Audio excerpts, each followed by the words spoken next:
So Formula One is back this weekend at the Miami International Autodrome after 5 weeks off. So it's time to have a look at some potential storylines that could have happened since then as the Formula One circus moves forward with their season.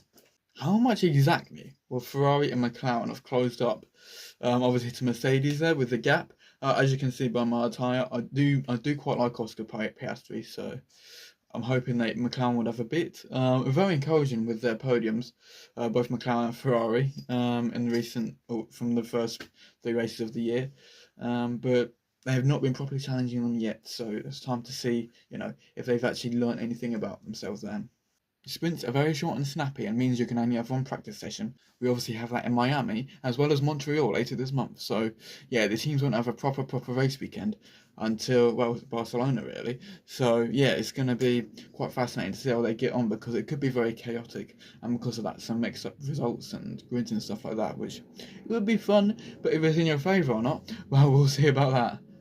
Are Red Bull seriously a midfield team now? This is definitely crunch time to see. Are they actually a midfield team for this year, or can they kick on and, the first 3 races a blip?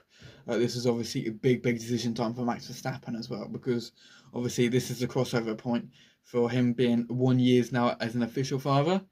And he may question whether he wants to do this or not anymore if Red Bull aren't competitive. He wants to do a lot more stuff in motorsports, and this isn't the be all and end all for him, much like it is for some other drivers. So it raises that question, and it really is a big question as well. Similar for Aston Martin and Alonso, because I think he may step out at the end of the year. Obviously, with him being now a dad as well, and with his age and stuff like that, it really does make you question stuff like that. But yeah, Max, he may go, and this is definitely a sort of a crucial decision point for him. And this might not be the full reason why, but it definitely could be a big reason why.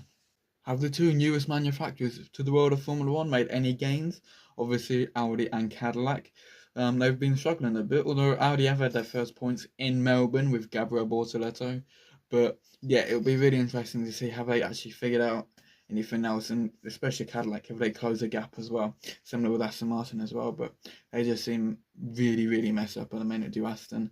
But obviously, Cadillac are with Ferrari powertrains, so they were limited to a certain degree. Audi obviously with themselves, so they've got more freedom with that, and especially with the car, they can build the chassis and redefine it around the engine and the batteries. Obviously, if they can find anything else like a way in sort of thing, but that would be really interesting. But yes, these are only a few of the storylines that have happened since. But what are you certainly looking forward to, and what is your favourite storyline going into the Miami Grand Prix?